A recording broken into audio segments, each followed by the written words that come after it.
Hey friends, Audrey Henley here, and today we're going to be talking about my least favorite tropes in fiction, so stay tuned.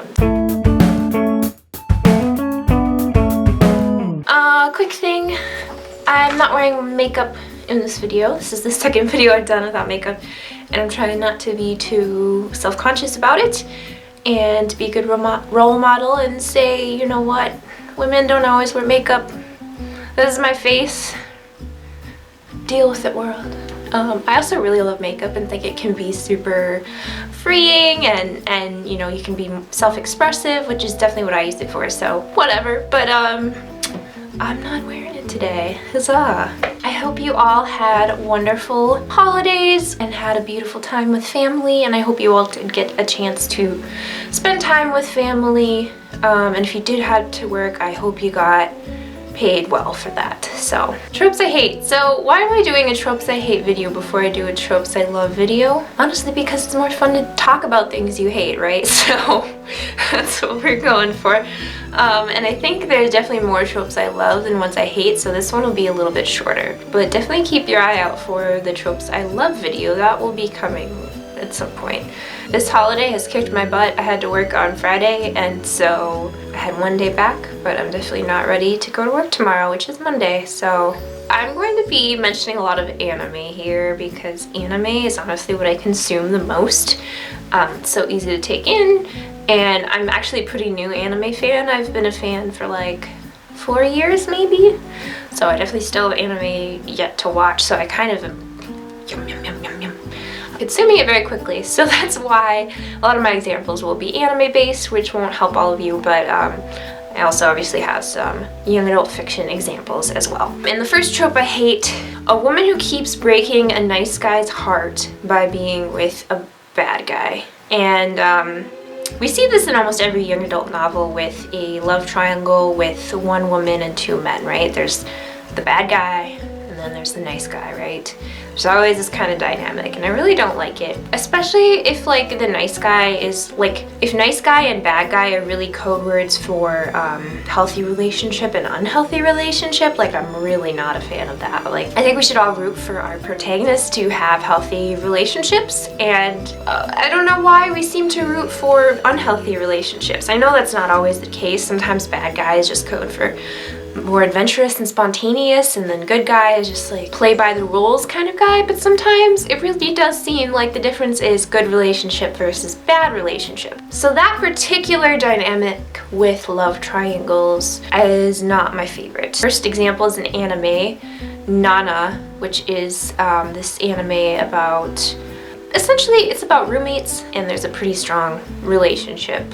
That is exactly what I described. Also, to be fair, I haven't read these, but I've heard a lot about the Sarah J. Maas novels and about how there's always this good guy, bad guy dynamic, and it kind of shifts throughout the series, but I think that would be another good example. A lot of these tropes seem to be romance related, but this one is when there is a menagerie of love interests. Like, there's many love interests, but they're all like bad relationships in their own special way, and there's like no redeeming relationships to be had. This can be romantic or friendship, honestly. Like, there's a lot of ensemble casts I've read where just none of the relationships are healthy, and there isn't really a healthy relationship by the end of the novel. I guess for me, I always want my protagonist to grow and to I guess find a good relationship at the end, whether that be with a mentor or a friend or a romantic partner. I always want people to end up with someone who is going to be healthy for them. So that's kind of just a spin-off of my first one, which was with love triangles, and this one is just when there's lots and lots of love interests, but they're all kind of crappy in their own way. That is annoying as well. Big one. This is a very popular trope at the moment, and I am not a fan. It's when the romantic interest is secretly sick the entire story, and the protagonist doesn't find out till like the end. And a lot of times that romantic interest will die.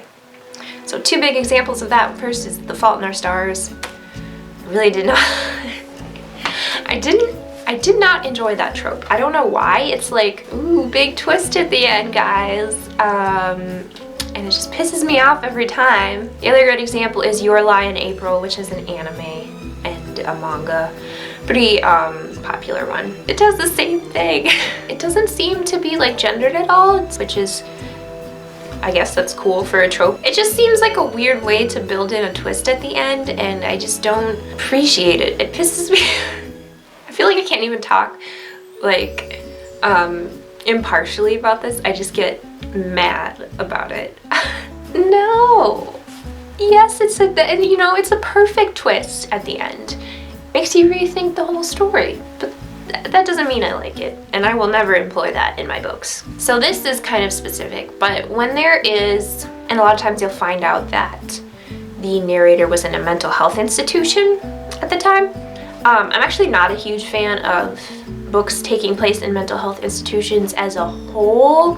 Like, I don't want to overgeneralize. There are certainly good books that have been set in mental institutions. I just think it's like overdone and dramatized and not always done from a place of like good research. I don't know, that's just a feeling I have. But this is the more specific one, where you have a unreliable narrator and you don't find out till near the end that they're unreliable, and suddenly like really simple things they might have been made up. I can think of lots of examples. The Turn of the Screw by Henry James is a classic. You start to question the narrator. This one's definitely done a little better because you can trust the narrator the entire time. I still don't, this is not my favorite thing, where you don't know what is real in the story and what is not. Spoiler alert, spoiler alert. I've never had to do spoiler alerts on my channel. This is exciting, this is a first. But spoiler alert, in Across the Universe by Beth Revis, we find out like at the end that one of the main characters, one of the narrating characters, is unreliable and lied throughout the story. It got me so mad because it was a first person narration. And yes, people can lie to themselves and like deny things, but it was a little too much for me. Like, it was too unbelievable and too much of a twist. I think those ending twists, like, to me, they have to be super believable. And when they're that extreme, it's hard for me to be like, oh, you know, you're changing the entire way I viewed the story before.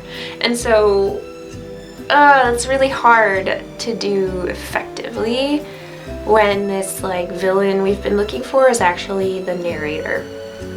That's kind of like a big thing to do, and I don't appreciate it.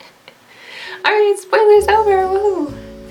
Oh, I don't know if this is a trope, this is just something I wanted to say I don't like, and that's when suicide is treated lately, and this has actually happened in a lot of YA books, and this is probably more common when I was like in high school. There are a lot of books like 13 Reasons Why by J. Asher. I'm not a fan of that book. It romanticizes suicide in a way that I think is very almost triggering. Like, suicide is something we really don't want to romanticize. We don't want to villainize it either, but I think books that aren't treating it with the weight it deserves, that don't delve into all the consequences.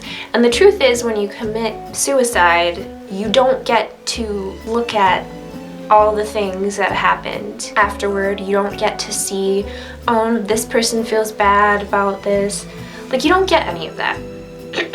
We all have different religious beliefs, but I really don't think it's like how it's depicted in 13 Reasons Why. So I really don't appreciate what 13 Reasons Why has done.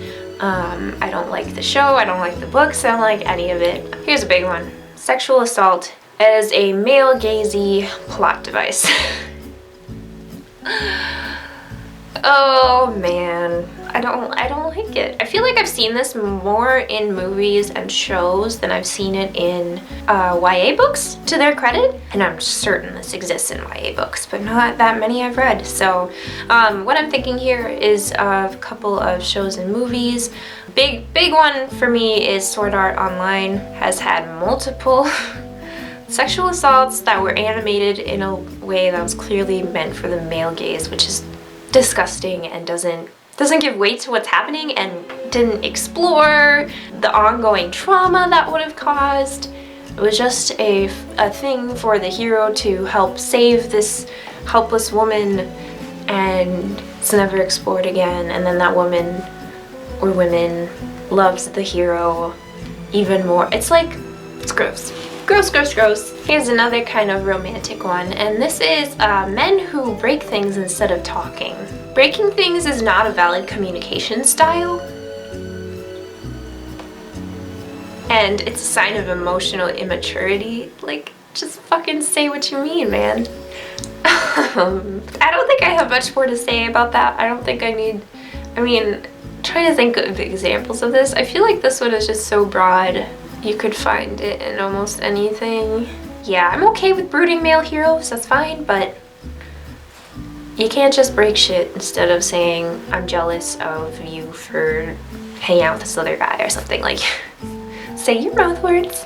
Let's do this. We definitely have an opposite of that for tropes I love, so get ready for that. Last one. This is kind of related to the narrator that you don't find out is unreliable until the end. This is kind of like along the same vein, and it's when a secret is kept only for the purpose of the plot. And it's sort of like the unreliable narrator, except your narrator knows the secret and withholds it till the end. So this could be like a memory, like spoiler alert for American Royals by Catherine McGee. We find out that Daphne actually caused the accident of her friend, who is now in a coma. So there are hints along in the story that she caused the accident, but it becomes clear near the end when there's a flashback. So that one wasn't so bad, but like there are definitely more extreme examples I've read where the narrator is keeping a secret from the reader, and the only plausible reason for this is for the tension and drama in the story and the narrative arc. And this annoys the crap out of me because it doesn't feel genuine. Like, no one would sit and talk to someone and withhold a secret until the end of the conversation. I feel like that's not a normal storytelling method. And so when a story is in first person especially, and that narrator has no reason to keep the secret and knows about the secret and just keeps it from the reader for drama, like, not a fan. Alright, that's all I have for now. So I hope that these are fun. They're definitely not like traditional tropes. It's just more like themes, things, and motifs I notice in fiction in general that I don't appreciate. So I would love to hear all of your tropes and motifs and whatever that you don't like. Please comment down below, let me know. Thanks so much for watching, guys. Bye.